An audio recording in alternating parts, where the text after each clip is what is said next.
कलयुग का कौरव कौन? 21वीं सदी के कौरव हाफ पैंट खाकी हाफ पैंट पहनते हैं। पुजारी कौन? तपस्वी कौन? हमारा संगठन तपस्या का है।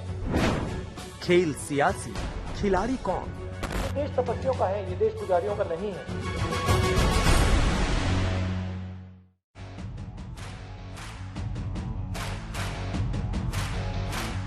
नमस्कार, आप देख रहे हैं हल्ला बोल। आपके साथ मैं हूं अंजना ओम कश्यप। सियासी कुरुक्षेत्र में कौरव कौन, आज हम इसी पर हल्ला बोल करेंगे। भारत जोड़ो यात्रा में राहुल गांधी बीजेपी और कांग्रेस पर लगातार हमले कर रहे हैं। हरियाणा के कुरुक्षेत्र में राहुल ने आरएसएस को 21वीं सदी का कौरव बता दिया। उधर राहुल के तपस्वी और पुजारी वाले बयान को लेकर विवाद बढ़ता जा रहा है। राहुल कांग्रेस को तपस्वी बताते हैं और बीजेपी को पुजारी। आप मेरे एक तरफ देख रहे हैं राहुल गांधी के विवादित बयान और मेरे दूसरी ओर देख रहे हैं आरएसएस पर राहुल ने क्या क्या हमले किए। आज हल्ला बोल में हम इसी सवाल पर बहस करेंगे कि आखिर कौन है सियासी कुरुक्षेत्र का कौरव। लेकिन उससे पहले ये रिपोर्ट।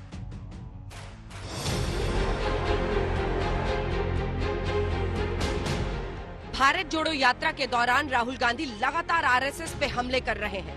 हरियाणा के कुरुक्षेत्र में उन्होंने संघ की तुलना कौरवों से कर दी। 21वीं सदी के कौरव हाफ पैंट खाकी हाफ पैंट पहनते हैं, हाथ में लाठी लिए होते हैं और शाखा लगाते हैं। उनके साइड में उनकी तरफ हिंदुस्तान के 2-3 सबसे अमीर अरबपति कौरवों के साथ खड़े हैं। राहुल के बयान पर बीजेपी आग बबूला हो गई। ये बहुत गलत है। राहुल गांधी को पहले कुछ दिन जाके आरएसएस की शाखा अटेंड करनी चाहिए, फिर वो आरएसएस के बारे में कुछ कहे। जिस चीज के बारे में आप जानते ही नहीं, उसके बारे में आपको ज्ञान बांटने का क्या अधिकार है? भारतीय जनता पार्टी और आरएसएस को न धर्म से कुछ लेना है न देश से कुछ लेना है। अब दिल्ली से लेकर हरिद्वार तक हो रहे विरोध प्रदर्शन को देखिए। इसकी जड़ में है राहुल गांधी का ये बयान। हम तपस्या की रिस्पेक्ट नहीं करते हैं, मैं करता हूं। तो ये चेंज लाना है और ये देश तपस्वियों का है, ये देश पुजारियों का नहीं है। हरियाणा में भारत जोड़ो यात्रा के दौरान बीजेपी पर हमला करते करते राहुल गांधी ने तपस्वियों और पुजारियों पर टिप्पणी कर डाली। इसके बाद ब्राह्मण समाज आग बबूला हो गया। धर्मगुरुओं और तपस्वियों ने भी मोर्चा खोल दिया। ऐसे बोलना नहीं चाहिए, क्योंकि हम लोग भी मंदिरों में बैठे हैं और पुजारियों का बहिष्कार जैसा लग रहा है कि उनके लिए उनकी भावना अच्छी नहीं है। तो आगे आने वाले समय में मैं समझता हूँ उसका खामियाजा उनको भुगतना पड़ेगा। दरअसल ये पूरे राजनीतिक हथकंडे हैं। भारत तपस्वियों का भी देश है, भारत पुजारियों का भी देश है, भारत ब्राह्मणों का, सवर्णों का, अगड़ों का, पिछड़ों का, सबका देश है। राहुल के बयान पर सियासत भी तेज हुई। बीजेपी ने निशाना साध लिया। राजनीति के लिए धर्म इस्तेमाल करते हैं। जय श्री राम का नारा इसलिए नहीं लगाते कि उनकी आस्था है, वो इसलिए लगाते हैं कि उनको इससे राजनीतिक फायदा पहुंचे। हर एक काम के लिए, हर एक वर्ग के लिए हमको ध्यान रखना होता है, चाहे वो तपस्वी हो चाहे पुजारी हो। अगर पूजा करने तो ये भी गए थे कुरुक्षेत्र में परसों, कल ही गए थे, कल पूजा करने गए थे ना। विवाद बढ़ा तो राहुल गांधी ने अपने बयान पर सफाई दी और कांग्रेस को तपस्वियों की पार्टी बताई। तो ये लड़ाई है पूजा और तपस्या के बीच में। हमारा संगठन तपस्या का है और अगर हमारे संगठन में कमी है तो तपस्या की कमी थी, और उस यात्रा ने इसको क्लियर कर दिया है कि यह तपस्या का संगठन है। राहुल गांधी ने हर हर महादेव कहने पर भी बीजेपी और आरएसएस को घेरा था। इस पर बीजेपी ने वीडियो जारी कर दिया। वाले हर हर महादेव तो कभी नहीं कहते। आप देखो, नोट करो, कभी नहीं कहते। ये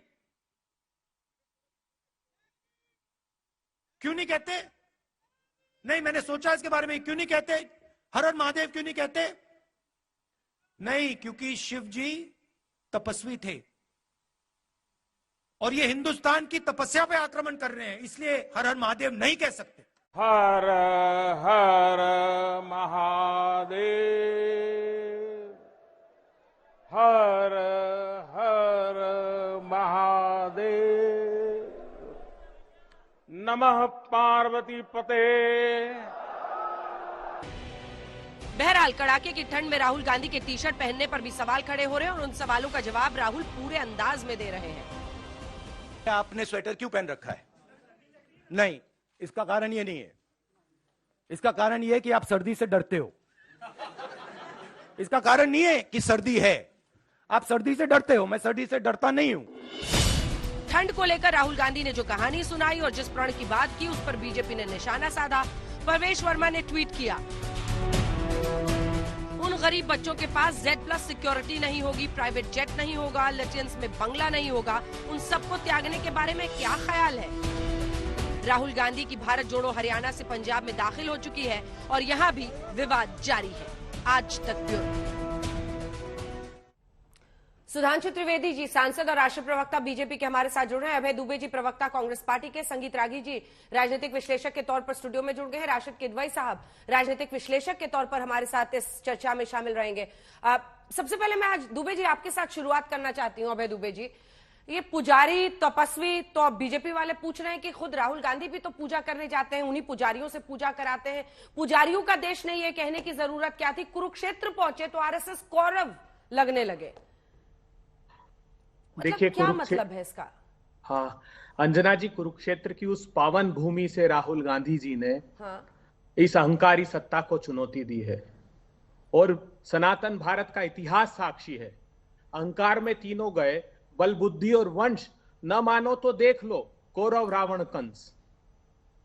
जब ये कुरुवंश की अहंकारी सत्ता को पांडवों ने चुनौती दी थी, तब अंतिम प्रस्ताव लेकर भगवान श्री कृष्ण गए थे कौरवों की सत्ता के पास। उन्होंने क्या कहा था? दे दो केवल 5 ग्राम, रखो अपनी धरती तमाम। दुर्योधन वो भी दे न सका, आशीष समाज का ले न सका। उल्टे हरि को साधने चला, जो था असाध्य उसे बांधने चला। जब नाश मनुष्य पर छाता है तो पहले विवेक मर जाता है। राहुल गांधी जी भी अंतिम प्रस्ताव लेकर भारत जोड़ो की यात्रा पर निकले हैं, 3500 किलोमीटर की। राहुल गांधी जी के भी 5 प्रस्ताव हैं इन कौरवों की अहंकारी सत्ता के लिए। उन्होंने कहा कि सांप्रदायिक उन्माद को ये सत्ता बंद कर दे। उन्होंने कहा कि आकंठ बेरोजगारी में डूबे हुए युवाओं के रोजगार के अवसर सृजित कर दे। उन्होंने कहा कि देश को महंगाई से निजात दिलाए। उन्होंने कहा कि धन्ना सेठों की अकूत संपत्ति और संसाधन जो सत्ता जुटा रही है उसको बंद कर दे। संवैधानिक संस्थाओं पर हमला बंद कर दे। ये 5 प्रस्ताव राहुल गांधी जी ने भी दिए। आपने मेरे सवाल का जवाब नहीं दिया सर अभी तक। जी, सवाल याद भी है या फिर आपने तपस्या 2 प्रश्न मुझसे पूछे थे, जी। तपस्या को लेकर, एक पुजारी को लेकर। उन्हीं तो राहुल पुजारियों से तो पूजा कराते हैं, तो पुजारियों का देश नहीं है मतलब क्या? और पुजारी बीजेपी वाले हैं, हम तपस्वी हैं, मतलब क्या? राहुल गांधी जी का भावार्थ और उनके आगे के वक्तव्यों को सुनिए ध्यान से कि ये खुद की पूजा कराने की कुचेष्टा करते हैं भारतीय जनता पार्टी के लोग। ये आत्म पूजन की बात करते हैं। और तपस्या क्या है? तपबल ते जग सुजई विधाता, तपबल विष्णु भय परित्राता, तपबल शंभु करी संधारा, तपबल ते अगम न कुछ संसारा। अर्थात भगवान ब्रह्मा ने अपनी तपस्या से सृष्टि की रचना की। राहुल गांधी जी ये कहना चाहते हैं। वो कहते हैं भगवान विष्णु ने पालन किया, भगवान शंकर ने संहार किया, और तपस्या से ऐसी कोई चीज नहीं है जो हासिल नहीं की जा सकती। और भारतीय जनता पार्टी व्यक्ति पूजा में और सत्ता की पूजा में लगी रहती है। इसलिए राहुल गांधी जी को ये कहना पड़ा। ये हर हर महादेव वाला सर, ये हर हर महादेव वाला, क्योंकि हमने सुना दिया प्रधानमंत्री जब जब काशी जाते हैं तो हर हर महादेव से ही शुरू करते हैं। ये तो सत्ता की सीढ़ी धर्म इनके लिए है, भारतीय जनता पार्टी के लिए। राहुल गांधी जी ने कभी धर्म को सत्ता के सीढ़ी के संदर्भित विषय पर प्रयुक्त नहीं किया कांग्रेस पार्टी ने। ठीक है, ये भारतीय जनता पार्टी ने किया। मैं राहुल गांधी जी के लिए अंतिम बात करके अपने वक्तव्य को विराम देता हूं कि भारत का नेता राहुल है, अतुलित यशक्रेता राहुल है, सर्वधर्म प्रणेता राहुल है। वो भारत को जोड़ते जाते हैं, विघ्नों को गले लगाते हैं, कांटों में राह बनाते हैं। है कौन विघ्न ऐसा जग में टिक सके जो राहुल के मग में? राहुल जब जोर लगाते हैं पत्थर पानी बन जाते हैं। इनको भी पिघला देंगे राहुल गांधी जी, याद रखिएगा। इतनी विनम्रता, सदाशयता, संयम, सद्भाव, सदाचार उनमें है कि अंततः भारतीय जनता पार्टी को, देश के प्रधानमंत्री जी को उनकी सारी बातों को स्वीकार करना पड़ेगा और उस आचरण को, उस प्रशस्त मार्ग को अंगीकार करना पड़ेगा जिस पर राहुल गांधी जी चलना चाहते हैं या चल रहे हैं। आपको भी पिघला देंगे, पानी बना देंगे सुधांशु जी राहुल गांधी। देखिए, अभय दुबे जी ने जो राहुल गांधी जी के ऊपर कविता बोली, उसी में मैं एक लाइन ऐड कर देता हूं कि राहुल जहां जहां भी जाते हैं कांग्रेस को पानी पानी करते जाते हैं। वो ज्यादा उनकी, मुझे लगता है उपसंहार उसका बेहतर होगा। हाँ, एक बात जरूर कहना चाहूंगा, आज राहुल गांधी जी ने कहा कि कौरवों की बात, तो अंजना जी, कौरवों की जो महाभारत हुई थी उसमें तो एक युवराज था ना, जिस युवराज को येन केन प्रकारेण सत्ता देनी थी, और एक धृतराष्ट्र थे जिनकी की आंखें बंद थी, उनको अपने युवराज के अलावा कोई दिखाई नहीं पड़ रहा था। यहां धृतराष्ट्र नहीं, गांधारी तो हैं जिनको युवराज को स्थापित करना है, और वहां पर भी एक पितामह भीष्म भी थे जो बहुत योग्य थे, मगर क्या करें, हस्तिनापुर के सिंहासन की मर्यादा से बंधे थे। तो 10 वर्ष तक डॉक्टर मनमोहन सिंह पितामह भीष्म की भूमिका में रहे, तमाम योग्यता के बावजूद युवराज की हर तेवर को सहते रहे, चाहे अध्यादेश फाड़ा गया, चाहे उनके ऊपर जो भी उनके साथ हुआ वो एक अलग विषय है। तो जहां तक कौरव और पांडव की बात है तो बहुत साफ दिखाई पड़ता है आज देश की जनता को कि महाभारत के लिए कौरवों का सबसे बड़ा कैरेक्टर दुर्योधन का परिलक्षण कहां पर होता है, रिफ्लेक्शन किसमें दिखाई पड़ता है, बहुत साफ दिखता है। दूसरी बात इन्होंने कही कि भगवान कृष्ण जब गए थे मांगने के लिए, तो आपने जो रामधारी सिंह दिनकर जी की रश्मरथी की पंक्ति बताई, हम उसी के आगे की बात बोल रहे हैं। बिल्कुल यही मुझे दृश्य याद है जब नरसिम्हा राव की सरकार थी, राजीव गांधी जी की सरकार थी, राम जन्मभूमि का विषय आया था और बातचीत हुई थी, तो कहा गया था कि साहब सिर्फ 3 जन्म स्थान हमें चाहिए, काशी, मथुरा और अयोध्या छोड़ दीजिए, बाकी हम सब छोड़ने को तैयार हैं। तो कहा गया था एक भी चीज नहीं, साबित करके ही देना पड़ेगा, क्योंकि सत्ता के अहंकार पे आप बैठे हुए। तो मुझे याद है, मैंने अखबार में पढ़ा था, स्वामी सत्यमित्रानंद गिरी जी ने बाहर आकर यही बोला था कि मुझे वही कौरवों की सभा याद आ रही है। और जो आपने पंक्ति बोली उसके आगे की पंक्ति, आप ही के लिए जनता ने वो रूप भगवान कृष्ण का दिखाया, जब भगवान कृष्ण ने दुर्योधन से कहा था, अब दृग हो तो दृश्य अकांड देख, दृग कहते हैं आंखों को, अब दृग हो तो दृश्य अकांड देख, मुझ में सारा ब्रह्मांड देख, नभ में ये कुंतल जाल देख, पग के नीचे पाताल देख, गत और अनागत काल देख, मेरा स्वरूप विकराल देख। अब वो गत काल भी आपने देखा, अनागत काल भी देखिए, देश की जनता ने वो विराट रूप दिखाया कि आज आप कहां पर और बाकी जो लोग धर्म के साथ खड़े थे वो कहां पर। आज दोनों मेधावी प्रवक्ताओं को देखकर हमारे दर्शक भी हैरान होंगे कि आज वो सियासी बहस सुन रहे हैं या धार्मिक बहस सुन रहे हैं। लेकिन सुधांशु जी ये बताइए, राहुल गांधी जी सुनिए ना, जारी पे भी तो बहुत राहुल, ठीक है बोलिए, आप उस पर भी बोलिए, लेकिन राहुल गांधी का मतलब और अर्थ यही है जो समझ में आ रहा है कि अच्छाई और बुराई का वो जिक्र कर रहे हैं, कि जो परेशानियां हो रही हैं देश में, नफरत की बात वो कर रहे हैं, वो सब वो सीधा भेज रहे हैं बीजेपी और आरएसएस के खाते में। और दूसरी तरफ वो कह रहे हैं कि हम ऐसे लोग हैं जो तप करके, जो वो तप कर रहे हैं भारत जोड़ो यात्रा में इस ठंड में, उसके जरिए वो आगे बढ़ रहे हैं। हाँ, हम इनसे बात कहना चाहेंगे, हाँ। जो ये कहने का प्रयास कर रहे हैं, तप कर रहे हैं, जनाब 100 वर्षों से आपका तप देख रहे हैं और 100 वर्षों से हमारा संघ का तप देखिए। मोतीलाल नेहरू जी का जलवाए जलाल, ये 2023 है ना, 1923 में, यह बात तो राशिद किदवई जी को भी पता होगी। नाभा की जेल में नेहरू जी गए तो उनके लिए फल, अच्छा खाना, खानसामा, कपड़ा, सबकी व्यवस्था की गई।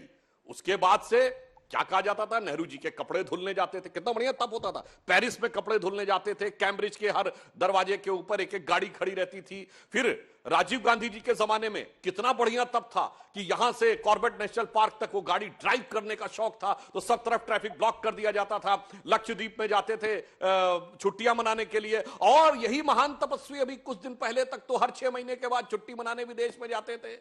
जनाब, इतनी जल्दी जनता नहीं भूलती कि आप एक चीज कहेंगे तप, और आपके सारे पीछे के परंतप जो हैं लोग भूलते चले जाएंगे। ये इतना आसान नहीं है। तपस्या वो है जो 100 वर्षों से संघ ने करके दिखाई।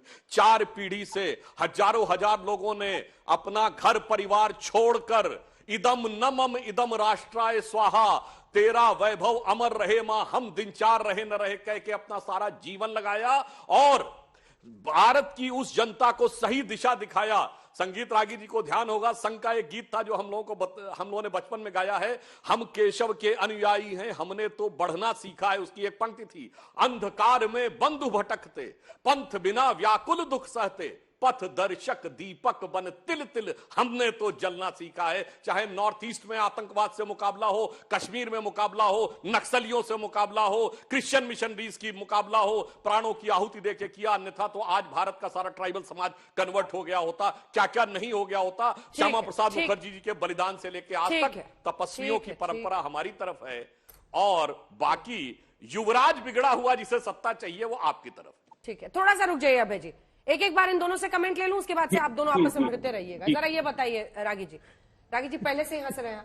नहीं, जो आखिरी लाइन थी उसकी, उन्होंने कहा कि हमने तो जलना सीखा है, लेकिन कांग्रेस और राहुल गांधी आरोप लगाते हैं कि आपने जलाना शुरू कर दिया है। वो कहते हैं देश में धर्म के आधार पर आप लोगों को झोंक रहे हैं। देखिए, आपने हमसे सबसे पहले पूछा क्यों आप हंस रहे हैं। मैं इसलिए हंस रहा हूं कि मुझे लगता है जब राहुल गांधी जब उनका सुनते हैं, उनकी वीडियो देखते हैं, तो मुझे लगता है Rahul Gandhi is a complete cinema, जिसमें फुल इंटरटेनमेंट। उनके लिए यदि कोई एक वाक्य उनके लिए दिया जाए, टैगलाइन दिया जाए, तो राहुल गांधी फुल इंटरटेनमेंट है अपने आप में। उनको सुन करके देखिए, राहुल गांधी पर यदि आप गंभीरता से बहस करेंगे तो आप बहस को गिरा देते हैं। राहुल गांधी की बातों पर मुझे तो कभी कभी दया आती है कांग्रेस के प्रवक्ताओं पर। बेचारे अभय दुबे जी बहुत पढ़े लिखे व्यक्ति हैं, लेकिन जिस भाषा में राहुल गांधी को, जिस विराट रूप में राहुल गांधी का उन्होंने उनके वक्तव्य को शायद राहुल गांधी जो नहीं सोचे होंगे उसकी भी व्याख्या उन्होंने कर दी। तो मुझे कई बार लगता है कि इनके प्रवक्ताओं को कितनी दिक्कतें होती होंगी। दूसरी बात, इन्होंने एक बात अभय दुबे जी ने बहुत अच्छी कही, कहा जब नास मनुज पर छाता है पहले विवेक मर जाता है। वाकई नास तो राहुल गांधी पर विवेक तो लगता है कुंद है ही।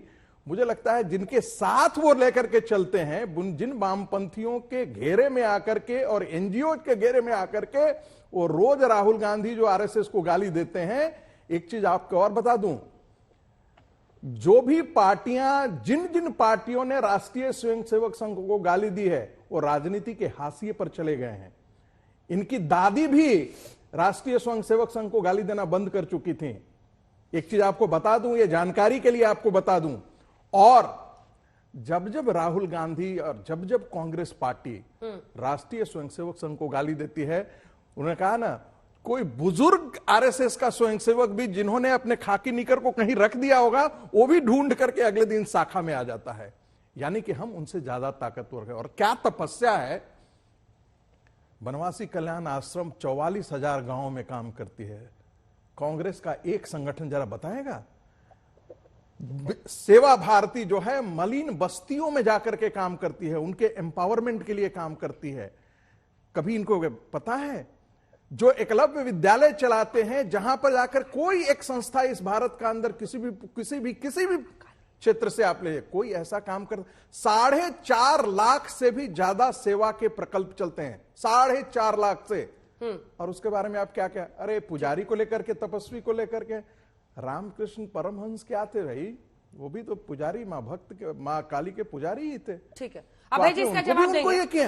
अभय जी जवाब देंगे, लेकिन उससे पहले मुझे राशिद किदवई जी से एक सवाल का जवाब ले लीजिए। राशिद जी, एक पॉलिटिकल एनालिस्ट के तौर पर और कांग्रेस पार्टी को इतने करीब से समझने के आधार पर एक सवाल आपसे पूछ रहे हैं, क्या वाकई राहुल गांधी को फायदा हो रहा है इस भारत जोड़ो यात्रा से? क्या उनकी शख्सियत, उनके इमेज में, छवि में एक बहुत बड़ा परिवर्तन हो रहा है? हमने बीते दिन भी सुना शरद पवार ने कहा कि वो विपक्ष को एकजुट करने में कामयाब हो सकते हैं, लेकिन क्या दूसरी तरफ एक के बाद एक उनके जो बयान आ रहे हैं जिनको लेकर बीजेपी अट्टहास कर रही है, क्या उससे वो ज्यादा एक्सपोज हो रहे हैं? दोनों तरफ किसका पलड़ा आपको भारी दिखता है? क्योंकि कई बार वो कहते हैं आप जिसे देख रहे हैं वो राहुल गांधी नहीं है, राहुल गांधी मर चुका है, मतलब आप धर्म को पढ़िए तो आप समझिएगा राहुल गांधी नहीं है। कई बार वो कहते हैं कि ठंड को लेकर वो कुछ बयान देते हैं। कई बातें उनकी ऐसी है जिसको लेकर बीजेपी उनके खिलाफ सोशल मीडिया पर पूरी मुहिम छेड़ देती है मजाक उड़ाने की। फायदा या नुकसान? राशिद जी। अंजना जी, देखिए, फायदा या नुकसान ये तो चुनाव के परिणाम बताएंगे, लेकिन एक बात है जो गांधी जी की तरफ से एक कथन कहा जाता है कि कभी कभी हम अपने विरोधियों के कारण आगे बढ़ते हैं।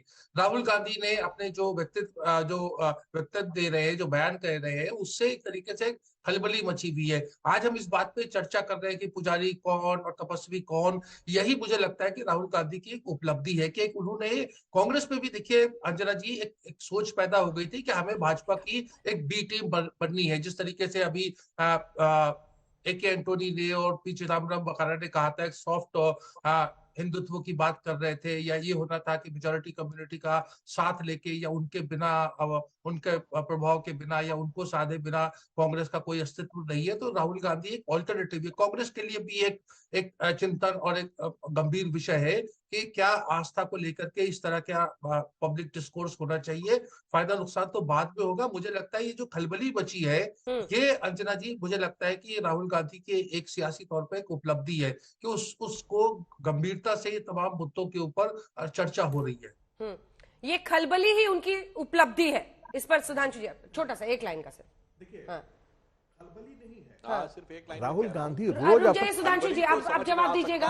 रागी साहब एक लाइन का जवाब दे। देखिए खलबली नहीं है, राहुल गांधी रोज मजाक के विषय बनते जा रहे हैं। सबसे बड़ा दुर्भाग्य है। लेकिन जो उनके जो प्रवक्ताओं की जो चाटुकार परंपरा है, उनको ये समझ में नहीं बात आ रही है कि देश की जनता जो है, नेता की कोई प्रशंसा करेगा तो चाटुकार हो गया। आप नहीं कर रहे हैं या सुधांशु जी नहीं कर रहे हैं क्या? मैं मानता हूं ये उनकी मजबूरी है। मैं बिल्कुल नहीं कहिए ना, शब्दों को समझ के मैं विड्रॉ कर रहा हूं। लेकिन जो ठीक है, मैंने एक्सेप्ट कर लिया। मैं अपनी बात कह दूं, बहुत जल्दी से अपनी बात कह दूं।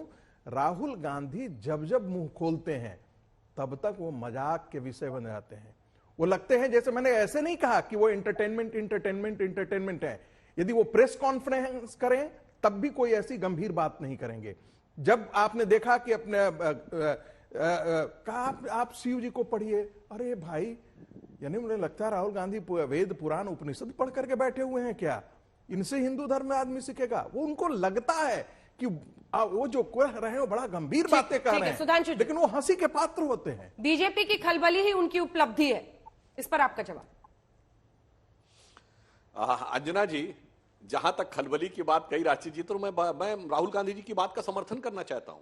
सही कहा उन्होंने, देश पुजारियों का देश नहीं है। कांग्रेस की नजर में पुजारियों का देश नहीं है। जॉर्ज पुनिया जैसे पादरियों का देश है, जो ये कहते हैं कि मैं इस धरती को इतना पवित्र मानता हूं कि जूता पहन के चलता हूं कि टच ना हो जाए। कांग्रेस की नजर में देश मौलवियों का देश है, पुजारियों का नहीं है। क्योंकि मौलवियों को क्या मिलता है? मदरसे भी मिलेंगे, वक्फ बोर्ड भी मिलेगा, मुस्लिम पर्सनल लॉ बोर्ड भी मिलेगा, सरकारी खजाने से तनख्वाह मिलेगी, इसके अलावा जरूरत पड़ने पे तो शरीयत की पनाह मिलेगी और पुजारियों को ठेंगा मिलेगा।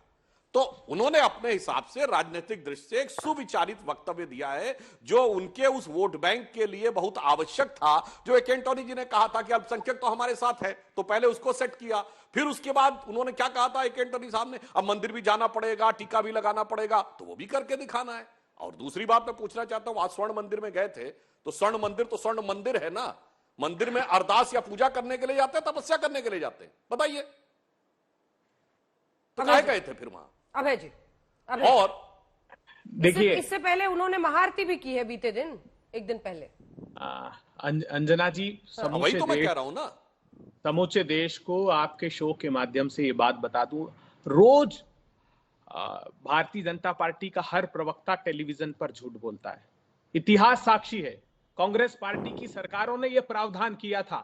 देश के समूचे शासकीय संधारित मंदिरों के लिए मंदिरों के पुजारियों को न सिर्फ मानदेय मिलता था, कई एकड़ जमीन मंदिर के साथ उनके परिवार के भरण पोषण के लिए दी जाती थी, जो आज भी मौजूद है। और सारे कांग्रेस शासित प्रदेशों ने उन पुजारियों का मानदेय 3-3 गुना बढ़ा दिया। आपने दशकों से जो कांग्रेस पार्टी के समय छोड़ा गया था, वही मानदेय पर गुजारा आज भी पुजारी कर रहे हैं, और सिर्फ मौलियों का प्रलाप यहां पर आप आलाप रहे हैं। क्या है राम राज्य की अवधारणा जिस पर कांग्रेस पार्टी और राहुल गांधी जी चल रहे हैं? जासु राजप्रिय प्रजा दुखारी, सोई नृप अवसि नरक अधिकारी। जिस राजा के राज में प्रजा को दुख भोगना पड़े, वो नरक का अधिकारी होता है। भगवान प्रभु श्री राम के मूल मंत्र क्या थे उस कुल के? वचन की मर्यादा और न्याय। आप रोज वचन तोड़कर सत्ता का भोग करते हैं, और न्याय जिसके साथ कांग्रेस पार्टी खड़ी रही। आप मंदिर का आरोप कांग्रेस पार्टी पर लगाते हैं। कांग्रेस पार्टी ने कहा था हम राम राज्य के न्याय की मर्यादा के साथ खड़े हैं, जब भी न्यायालय फैसला देगी हम उसको आत्मसात करेंगे। आपने क्या कहा देश को? आपने 90 के दशक में कहा कि हमें सत्ता दे दीजिए, कोई न्यायालय राम जी के मंदिर की आस्था का फैसला नहीं कर सकती, सत्ता दो, मंदिर दे देंगे। जब सत्ता दी तो कहा गठबंधन की मजबूरियां हैं, पूर्ण बहुमत दीजिए। आज मंदिर कैसे बना? आज मंदिर न्यायालय के निर्णय से बना। क्या भूल गए 1998 अटल बिहारी वाजपेयी जी तमिलनाडु गए थे और तमिलनाडु की सभा में कहा कि मैं अन्नादुराई का स्वप्न साकार करने आया हूं, सेतु समुद्रम परियोजना अर्थात राम सेतु तोड़कर रहूंगा। ना सिर्फ तोड़ने का संकल्प लिया, बजट में 2000-2001 में प्रावधान कर दिया, 4.5 करोड़ रुपए का पहला बजटरी प्रोविजन आपने किया। आपने क्या कहा सदन में? माता सीता के पैदा होने के कोई ऐतिहासिक प्रमाण नहीं है। आज राम सेतु को भी आपने नकार दिया। तो आप ये छद्मवेश धारण मत करना बंद कर दीजिए। कांग्रेस पार्टी भगवान प्रभु श्री राम की न्याय की मर्यादा के साथ खड़ी है। कांग्रेस पार्टी हिंदू धर्म की और सनातन धर्म की उस मर्यादा के साथ खड़ी है जिसमें भगवान शंकर जब हिंदू धर्म को प्रतिबिंबित करते हैं तो समुद्र मंथन के दौरान कालकूट नाम के विष को कंठ में धारण करते हैं ताकि सृष्टि का नाश बचाया जा सके। आप विश्वमन करके सांप्रदायिक उन्माद फैलाकर सिर्फ सत्ता चाहते हैं। भगवान श्री कृष्ण की तरह हिंदू धर्म को कांग्रेस पार्टी अपनाती है जो चीर को प्रदान करते हैं। चीर हरण करने वालों के साथ भारतीय जनता पार्टी की तरह कांग्रेस पार्टी नहीं खड़ी रहती। राहुल गांधी उनके न्याय की लड़ाई लड़ते हैं, सुधांशु त्रिवेदी जी। इसीलिए तो राहुल गांधी जी कहते हैं कि उस प्रशस्त मार्ग पर मैं चलना चाहता हूं। मैं राष्ट्रीय स्वयंसेवक संघ से पूछना चाहता हूं, आपने गान की बात की, एक 10 सेकंड, आपने बड़े बड़े गान की बात की। मैं चुनौती देता हूं 1947 के पहले वंदे मातरम का उद्घोष आपके कंठ में होता तो आप बर्तानिया की जेल में होते। जब मातांगी हाजरा वंदे मातरम का उद्घोष 1942 में कर रही थी और 5-5 गोलियां तामलुक जिले में बंगाल में खाई, तब श्यामा प्रसाद मुखर्जी फजलुल हक के साथ सरकार में बंगाल की ये प्रस्ताव दे रहे थे कि आजादी के आंदोलन को 1942 की कैसे कुचलना है। वीर सावरकर सिंध प्रांत में और नॉर्थ वेस्ट फ्रंटियर में मुस्लिम लीग के साथ साझा सरकार चला रहे थे और वहां प्रस्ताव पारित हुआ अलग पाकिस्तान बनाने का। पाकिस्तान का प्रस्ताव जिन लोगों ने पढ़ा उनके साथ भी आपने सत्ता चलाई। हमें अब इस बात का आप उदाहरण मत प्रस्तुत करिए। राहुल गांधी जी ने कहा है कि सभी संस्थाओं, सभी जो राजनीतिक दल हैं उनके प्रति मेरी आस्था है, लेकिन वो रास्ता दिखाना चाहते हैं, वो प्रशस्त मार्ग देना चाहते हैं। आप उनकी आलोचना जितनी चाहे करिए, मगर वो अपने मार्ग से डिगेंगे नहीं। उनका दृढ़ संकल्प है, वो सत्ता के भोग के पीछे नहीं जा रहे हैं। वो चाहते हैं कि अंतिम पंक्ति में खड़े हुए लोगों को न्याय मिल जाए। वो चाहते हैं कि संसाधनों की जवाब सुनिए अभय जी, भारत से भाग रहे हैं, अभय जी सुधांशु जी।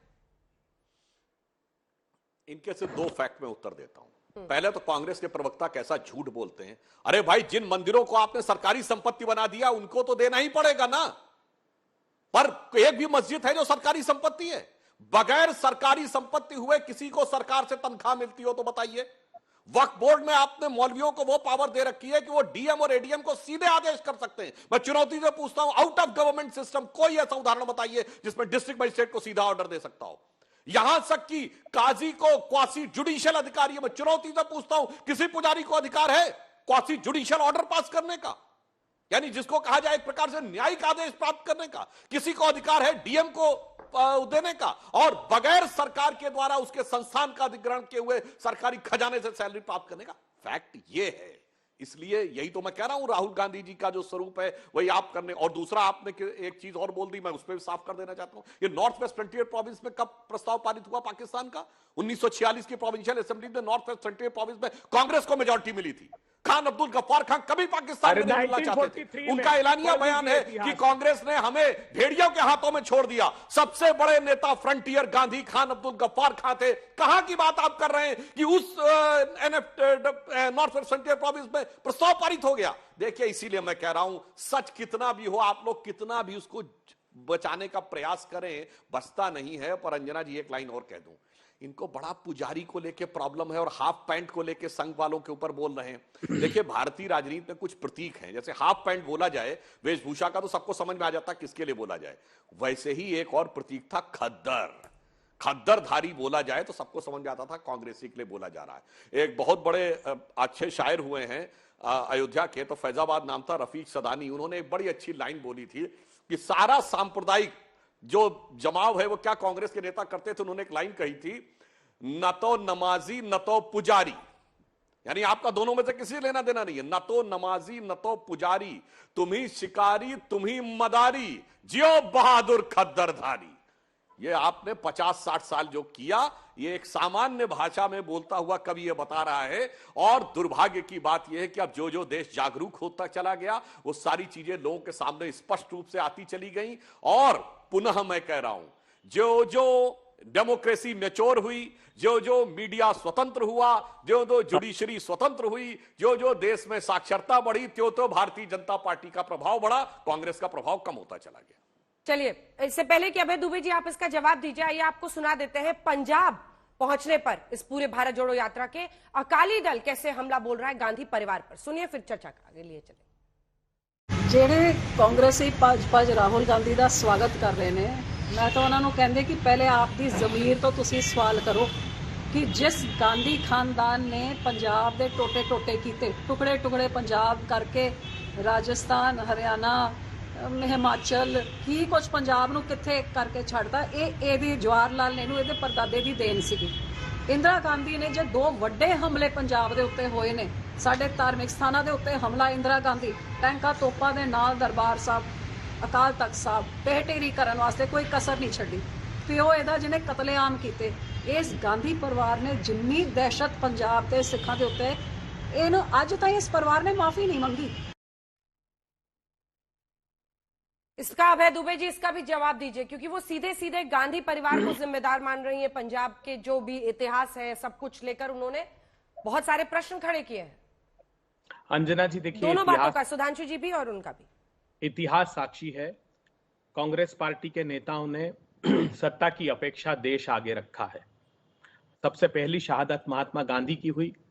वो भारत के विभिन्न भाषा, भूषा, भेषज, धर्म, संस्कृति, संस्कार को एक रखना चाहते थे, इसलिए उन्होंने अपनी शहादत दी। उसके बाद इंदिरा गांधी जी ने दी। इंदिरा गांधी जी भी चाहती तो कह सकती थी कि ना वहां कोई आया है ना घुसा है, मगर उनकी प्राथमिकता क्या थी? उनकी प्राथमिकता थी कि जो खलिस्तान की मांग उठ रही थी, जिस पर उस समय के राष्ट्रीय स्वयंसेवक संघ ने उस घटना के बाद जो लेख लिखा है, मैं उसका उल्लेख नहीं करना चाहता उन्होंने, लेकिन इंदिरा गांधी की बहुत बुरी प्रशंसा की। नानाजी देशमुख के लेख पढ़ लीजिएगा आप। तो ये इंदिरा गांधी जी के पास अवसर था, जैसे आज भारतीय जनता पार्टी का नेतृत्व चीन के लिए कहता है ना वह कोई आया है ना घुसा है। हम चाहते थे देश की एकता और अखंडता को बरकरार रखना, और जो बाद में हिंसा हुई उसके लिए समूची कांग्रेस पार्टी ने क्षमा मांगी, शहीद सोनिया गांधी जी और प्रधानमंत्री, हमारे तत्कालीन प्रधानमंत्री मनमोहन सिंह जी ने। कांग्रेस पार्टी ने देश की एकता और अखंडता के लिए अपने प्राणों को बलिदान दिया, इसलिए राजनीतिक उद्देश्यों की प्रतिपूर्ति के लिए कोई भी आरोप लगाए। सुधांशु त्रिवेदी जी, क्या गलत कहा मैंने, बताइए।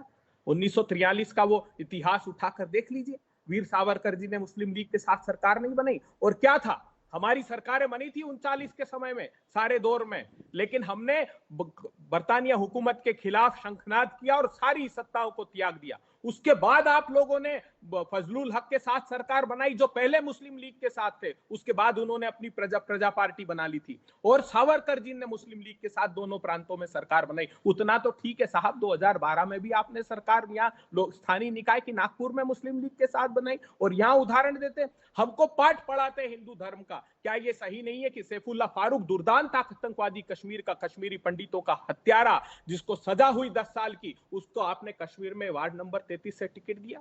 तारिक अहमद मीर, जो पाकिस्तान से हथियार सप्लाई करता था, दुर्दांत आतंकवादी, उसको विधानसभा का टिकट दिया। तालिब हुसैन, जो भारत के गृह मंत्री के पीछे भारतीय जनता पार्टी का कार्यकर्ता खड़ा था, जिसको गांव वालों ने पकड़ा, जो पाकिस्तान की परस्ती में यहां हथियार सप्लाई करता था। रियाज अटारी, जिसने कन्हैया लाल की हत्या की, भारतीय जनता पार्टी का कार्यकर्ता नहीं थे, और हमको पाठ पढ़ाते हैं। यहाँ ये छद्म वेश धारण करके पोषित करते आतंकवादियों को, और यहाँ हिंदू सनातन धर्म की उपमाएं देते हैं। हिंदू सनातन धर्म कहीं भी क्या, राम राज्य की अवधारणा क्या है?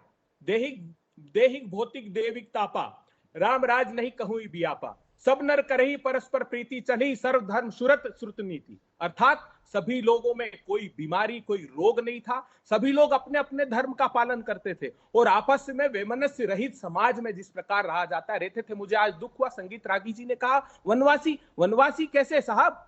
आदिवासी हैं, अनादिकाल से जिनका भारत पर हक है वो आदिवासी लोग हैं। हमारे एक सांसद ने बहुत अच्छी व्याख्या लोकसभा में की है। उन्होंने कहा भगवान प्रभु श्री राम जब वन में गए थे वन गमन के लिए तो वो वनवास किया उन्होंने, लेकिन जहां शबरी ने उनको फल खिलाया वो आदिवासी थी। आप ये भी विभेद करना चाहते हैं, आप आदिवासी समाज से उनका हक नहीं अभय जी, राहुल गांधी जी कहते हैं। जी आप वही बात कह रहे हैं जो क्रिश्चियन मिशनरीज इस देश के लिए बोलते हैं। अभय जी आप वही बात कह रहे हैं जो क्रिश्चियन मिशनरी ने इंडिजेनिटी को लेकर के इस देश में बयान दिया है। आपको मालूम शायद नहीं है कि भारत सरकार ने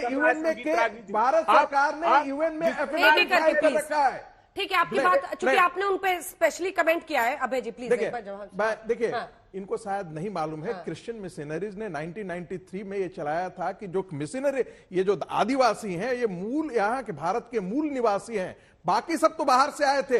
अरे आर्यन इन्वेजन थियरी तो उन्हीं लोगों ने गढ़ा था ना, ये तो क्रिश्चियन मिशनरियों की देन थी। और उन्होंने कहा कि ये जो हिंदू हैं वो भी बाहर से आए हैं, तो इसलिए प्राइम मिनिस्टर एटली ने कहा कि जितना इनको यहाँ रहने का अधिकार है उतना ही हमें भी यहाँ रहने का अधिकार है।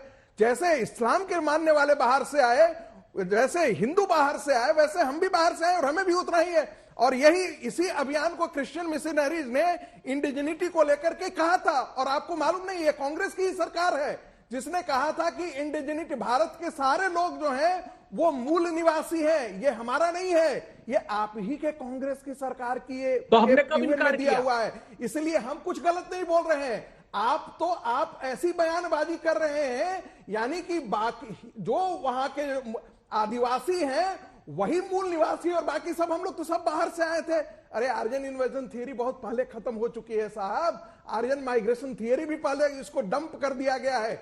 दूसरी बात, जरा धैर्य रखिए, एक चीज मैं आपको बताना चाहता हूं, कांग्रेस पार्टी के युवराज जिन जिन संगतियों में, संगति का बड़ा असर पड़ता है और आप तो बड़ा रामायण वाले, दुष्टों की संगति के बारे में कम से कम 114 पेज तक तो तुलसीदास जी ने लिखा है, बड़ी वंदना की है उनकी संगति से, उनका बचे, उससे बचे रहने के लिए। लेकिन राहुल की संगति किनके साथ है?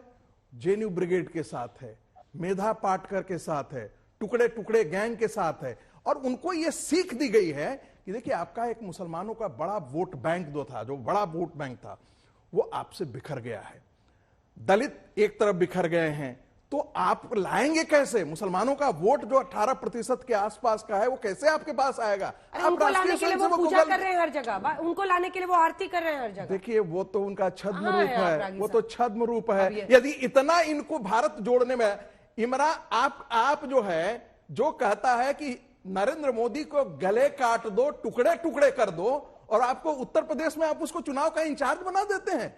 कमलनाथ जाकर के आपके कहते हैं, मुसलमानों की भीड़ के बीच में आकर के कहते हैं भाई 96-90% से ज्यादा निकल करके आना तभी हम जीतेंगे, नहीं तो हम हार जाएंगे। आपका बैप्टिस्ट चर्च जो है वो आपके लिए पत्र जारी करता है, और बैप्टिस्ट चर्च कौन है किसको मालूम नहीं है। ठीक है, राशिद साहब एक कमेंट फिर आप दोनों से मैं कमेंट करता है। राशिद साहब एक कमेंट कहते हैं कि हम बड़ा सेकुलरिज्म के पुरोधा हैं।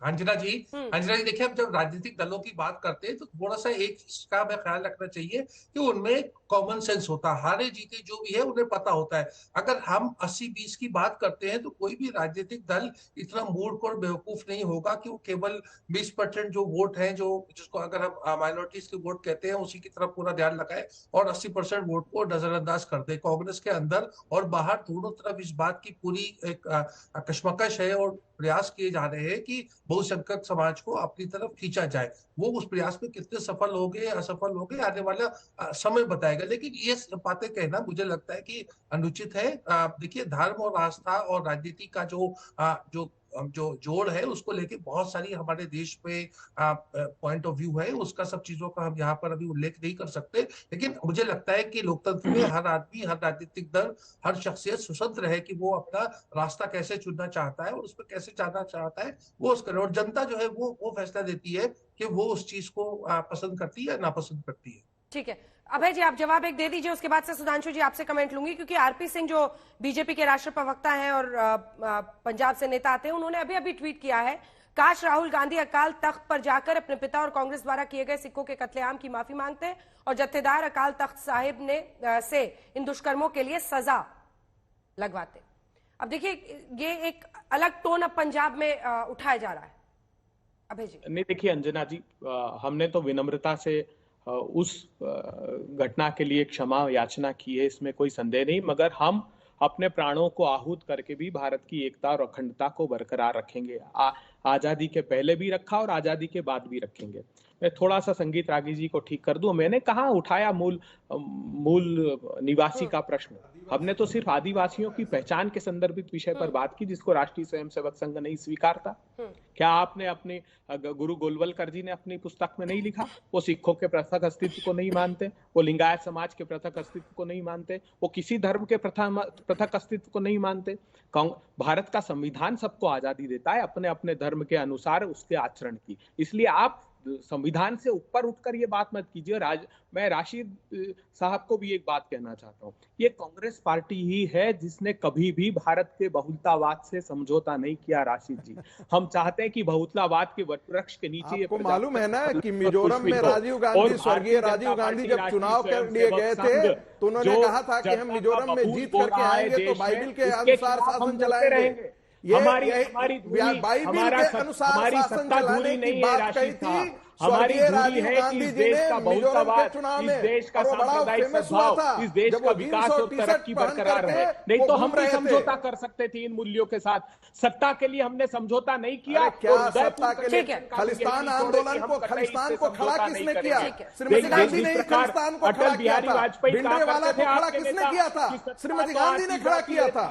देश रहना चाहिए संगीत रागी साहब, हम देश बरकरार रखने के लिए अपनी लड़ाई लड़ेंगे। और ये जो आप सांप्रदायिक उन्माद का जहर फैला रहे, हम चाहते हैं कि देश के बेरोजगार युवाओं जरा राहुल गांधी टुकड़े टुकड़े और सरतन से जुदा के नारे के खिलाफ भी एक लाइन बोल देते ना, जरा बोल तो देते। तस्लीमा नसरीन के साथ खड़े हो जाते राहुल गांधी, कांग्रेस पार्टी खड़ी हो जाती। सुधांशु जी अब जवाब दीजिए।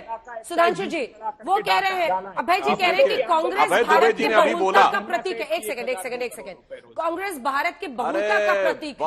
आप सिर्फ बहुसंख्यकवाद की राजनीति कर, बहुलता इसी में मुझे लगता है कि पूरी बहस का खतरनाक चेहरा भी। मैं बिल्कुल बहुलता का कितना खतरनाक चेहरा यहां पर अभी अभय दुबे जी ने कांग्रेस का दिखाया। बहुलता के नाम पर जो राशिद जी ने कहा 80-20 में सब नहीं साहब, ये जो 80 वाला समाज है ना, इसको कहो SC अलग, ST अलग, पिछड़ा अलग, अगड़ा अलग। उसके बाद सिखों को तो अलग किया, लिंगायत अलग, इनकी सरकार ने कोशिश भी की थी। और जो आदिवासी शब्द है, हम आदिवासी भी यूज करते हैं, वनवासी। आदिवासी शब्द अंग्रेजों के आने से पहले, मैं चुनौती से कहता हूं, 1861 फर्स्ट सेंसस से पहले, बल्कि 1900 से पहले। अभय दुबे जी आप आदिवासी शब्द कहीं भारत में लिखा दिखा दीजिए तो मैं मान जाऊं। वनवासी शब्द, वनवासी राम है। अरे भाई साहब, वनवासी कृष्ण भी थे। अरण्य कांड रामायण में भी है, वन पर्व महाभारत में भी है। मगर अफसोस, और मैं आपसे सिर्फ एक प्रश्न पूछता हूं, अगर आदिवासी को आदिवासी कहते तो राहुल गांधी क्या है? यह बताइए, दत्तात्रेय गोत्र के कौल ब्राह्मण क्या है? अगर उस थ्योरी को जो अंग्रेजों ने प्रोपोगेट किया था भारतीय समाज में विभाजन करने के लिए, कि जो संगीत रागी जी ने कहा कि मुस्लिम भी बाहर से आए तो अंग्रेज भी बाहर से आए, तो सब बाहर से आए तो अंग्रेजों का रहना जस्टिफाइड हो जाए।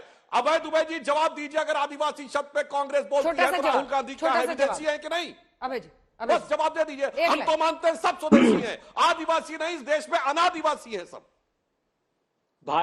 आदिवासी समाज भारत के सनातन सभ्यता के समय से अस्तित्व में है। मैं चुनौती देता हूं आपको, जैसा हमारे सांसद ने भी व्याख्या की। आप क्यों विभेद पैदा करना चाहते हैं? मैंने कब कहा कि बाकी की जातियां जो है दूसरे देशों से आई? ये तो समूचे विश्व में जातियों का कंक्लूडिंग आदिवासी शब्द का ही अर्थ ये है। कंक्लूडिंग लाइन मैं एक आदिवासी शब्द का ही अर्थ यही है। इसीलिए यह स्वतंत्रता का अमृत काल है मान्यवर। मैकाले और मार्क्स के विष से अपने मानस को अलग करिए और इस शब्दों के हम जाल से बचिए। जैसे तो सियासी कुरुक्षेत्र में पांडव कौन कौरव कौन, हमने बहस करने की कोशिश की, लेकिन आपने देखा कहां तक ये बहस पहुंची। बहरहाल भारत जोड़ो यात्रा अब पंजाब में है और वहां पर भी विरोध आपने देखा अकाली दल की तरफ से।